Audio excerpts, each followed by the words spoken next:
네, 정치권의 현안, 핵심 인물들의 발언으로 살펴보도록 하겠습니다. 조진만 덕성여대 정치외교학과 교수, 그리고 김주한 YTN 정치안보 전문기자 자리에 함께했습니다. 안녕하십니까? 예, 안녕하십니까? 예. 자, 먼저 앞서 전해드린 대로 김무성 대표가 어제 이화여대에 갔습니다. 이화여대에서 특강을 했는데 그때 그 강의 내용 중에 일부 직접 들어보시죠. 화면 함께 보겠습니다.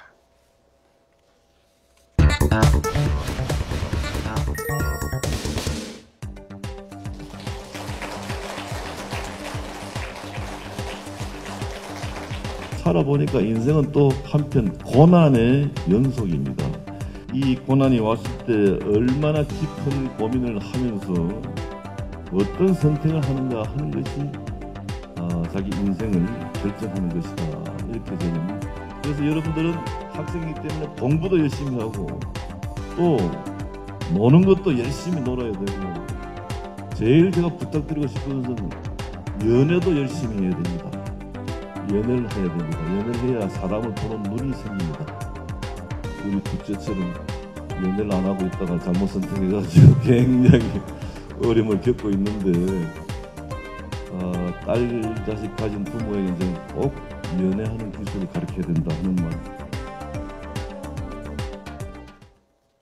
네, 자, 연애도 열심히 해야 된다. 그래야 사람 보는 눈이 생긴다. 교수님 동의하십니까? 예, 동의하는 부분이 있습니다. 따님 있으세요? 예, 고3짜리 딸 하나 있습니다. 예, 그러면 더 절실하게 저 말이 와닿을 것 같은데요. 예, 어떻습니까? 네, 아직까지 가르치지는 못했고요. 이제 예. 대학을 가면은 가르칠 생각입니다. 그렇죠. 지금은 예. 이제 공부 한창 해야 될 때니까요. 김무성 대표 얘기를 들어보면은 조금 가정사에 대한 부분을 좀 솔직하게 감성적인 부분으로 좀 해결하려는 모습이 보입니다. 국민들 입장에서 뭐 공인의 자녀에 대한 뭐 공인으로서의 미안함, 자식한테 미안한 감정, 그리고 그런 부모로서의 책임감, 이런 분들을 강조한 부분이 있는데, 하나는 또 저희 나라가 유교적인 전통이 있다 보니까 정치 그러면 수신제가 치부평천하라는 말이 있거든요. 그래서 역시 집안 문제라는 게 감성적인 부분도 있지만 이성적인 부분도 충분히 작용을 한다라고 보여집니다. 그래서 접근은 저렇게 했는데 아무래도 국민들이 판단을 하겠죠. 정치인에 대해서 뭐 감성적인 부분과 이성적인 부분이 작동을 할 거라고 보여지고, 다만 그런 문화가 있기 때문에 향후 정치 활동을 하는 데 있어서는 여전히 계속적으로 좀 부담이 되는 부분은 사실이다라고 보여집니다. 이 검찰에 그 둘째 따님이 가실 때 자신의 무고함을 알리려면 유전자 검사해야 되지 않습니까? 머리카락을 350가락을 뽑았답니다. 그런 걸 본 부모 마음이 좀 어려울 것 같아요. 이 논란이 김무성 대표의 발언으로 앞으로 뭐 가족 관계, 특히 이제 사회 문제는 더 이상 문제가 되진 않을 것 같습니까? 더 이상 문제가 되진 않겠지만, 그렇다고 이제 뭐 정치 행보에 큰 부담도 안 될 것 같습니다. 왜냐하면 이 문제가 처음 불거졌을 때 지금 사위가 그 결혼 전에 했던 마약 투여가 이제 그 과정에서 검찰 수사를 받고, 본인은 그럼에도 불구하고 둘째 딸이 자기 결혼을 승낙해달라고 해서 그 당시 이미 이야기를 했지 않습니까? 얘기를 했고, 근데 오늘 저는 이걸 보면서 김무성 대표가 과거에 이제 본인의 10대 때 사춘기를 굉장히 자기도 심하게 보냈다라는 이야기를 한 적이 있어요. 그래서 서울의 어디 특정고등학교를 졸업했는데, 그래서 본인도 이제 20대 초반까지 굉장히 인생의 고민을 많이 겪었던 인사이기 때문에 오늘도 이제 살아보니까 고난의 연속이었다, 이런 부분을 같이 함축적으로 표현한 것 같습니다. 그 고난의 연속 중에 한 페이지를 요즘 겪고 있지 않습니까? 사실은 친박계와의 어떤 공천권 갈등. 지금 어느 위치에 와 있다고 보세요? 어떻게 진단하세요? 김무성 대표? 김무성 대표 여러 가지 그 정치 개혁을 위해서 오픈 프라이머리에 대해서 뭐 워낙 방점을 두셨다가 지금 뭐 여야 간에 어차피 합의도 안 되고 지금 당내 계파 갈등도 있기 때문에 굉장히 어려운 부분이 있습니다. 특히 유승민 전 원내대표가 지금 대구 지역에서 공천 물갈이를 할 것 같으니까는 3개월 만에 발언을 하지 않았습니까? 그래서 이런 부분을 놓고 상당히 좀 어려운 부분이 있고, 이 부분은 어떻게 지금 당청 관계도 있고 그다음에 계파 간의 갈등도 있기 때문에 선거를 앞두고 아마 일단락 되는 것 같은 모습을 보이지만 궁극적으로는 해결이 안 될 가능성이 참 높다라고 보여집니다. 그래서 어느 정도의 진통은 겪고 넘어갈 수밖에 없지 않나라는 생각을 합니다. 지금 말씀하신 유승민 전 원내대표, 청와대 그리고 김 대표 모두를 비판하고 나섰는데 그 발언 내용 정리해드리고 질문 드리겠습니다.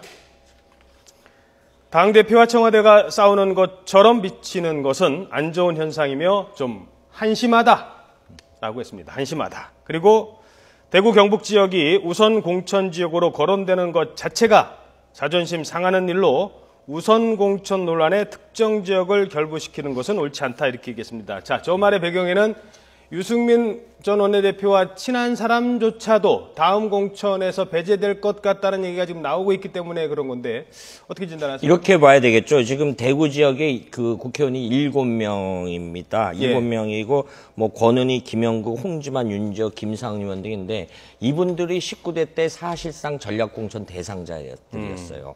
그 과거에 뭐 강재섭계라든가 이런 분들은 당시 나이가 좀 있었고 박종군 의원이라든가 이런 분들은 친박계 안사였는데 예. 그 당시에 배제되고 지금 7명이 사실상 과거의 전략공천 수혜자였습니다.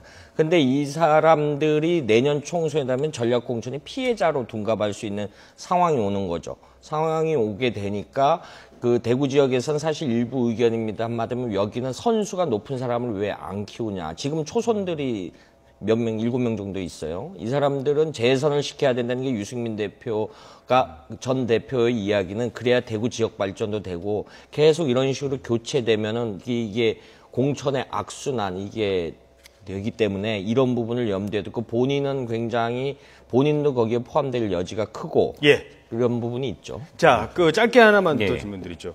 지금 유승민 전 원내대표뿐만 아니라 예. 내년 4월 총선 앞두고 공천 이른바 뭐 새누리당 이전에 한나라당 늘 나왔던 얘기 중에 하나가 공천 대학살. 예. 이것도 걱정하시는 분들 많겠죠? 어떻게 보십니까? 당연히 많겠죠. 정치인들에 있어서 재선이 최고의 목표이기 때문에요. 공천 문제는 하여간 최고의 쟁점입니다. 근데 지금 계파 갈등이 있는 상황에서 박근혜 대통령이 집권 후반에 안정적인 국정 운영 그리고 친박계가 세력화되는 게 필요합니다. 근데 그러기 위해서는 가급적이면은 경합성이라든지 선거 결과 불확실한 지역에 친박계 의원을 공천하는 게 좀 불확실합니다. 그래서 대구라든지 안정적인 지역에 친박계 인사들을 심어놓고 싶은 거죠. 근데 그런 부분들에 대해서는 기존에 있던 또 정치인들이 현역 의원들이 가만히 있지는 않죠. 그래서 집단적인 반발을 하고 있다라고 보여집니다. 예.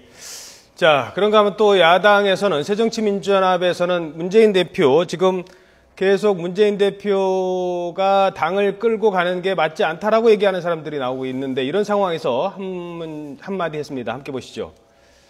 야권 통합을 하기 위한 방안의 하나로 통합 전당대회를 생각해 볼 수 있다. 자, 전당대회입니다. 전당대회라는 게 뭡니까? 대표 다시 뽑는 거 아닙니까? 그렇죠. 그럼 예. 대표직 내려놓고 다시 도전해야 된다는 건데. 예. 그것 어떻게 보세요? 이 발언? 대표직을 다시 내려놓더라도 야권이 통합을 한다고 해도 거기서 지금 문재인 대표가 질 것 같지는 않거든요. 예. 그렇기 때문에 이거는 분열돼 있는 야권을 연대를 하고 싶다라는 생각이고요. 예. 연대가 되면 기존의 소수 정당들도 지금 각자 활동을 하다가 결국은 지역주의 선거가 1등만 되기 때문에 군소정당 진보 진영에서 당선 가능성이 없고 또 비례대표도 어느 정도의 지분을 받는 게 낫다라고 생각을 하면은 야권이 연대해가지고 그렇게 그러니까 어떻게 보면은 새정치민주연합 쪽으로 들어오라라는 얘기겠죠. 예, 알겠습니다. 짧게 부탁드릴게요. 일단 빅텐트론의 야권 일각에서 나온 이제 빅텐트론을 해쳐 모여해서 내년 1월에 그러니까 이 컨벤션 효과라고 우리가 하지 않습니까? 전당대회는 항상 석 달 전에 하는 게 가장 효과가 크다라는 그 뭐 이론이 있는데 어쨌든 1월쯤을 목표로 잡는 것 같아요. 그래서 다시 이른바 빅텐트 속에 큰 텐트 속에 모여서 우리가 다시 해쳐 모여서 시너지 효과를 내자 이런 의도가 이제 담겨 있는 거죠. 그래서 문재인 대표도 본인이 이제 여러 가지 정책 계산을 했겠죠. 예. 본인이 손해 볼 건 아닌 것 같아라는. 알겠습니다. 자, 뭐 어찌됐든 전날 박영선 의원 등이 요구했던 거에 대한 답변이 될 것 같습니다.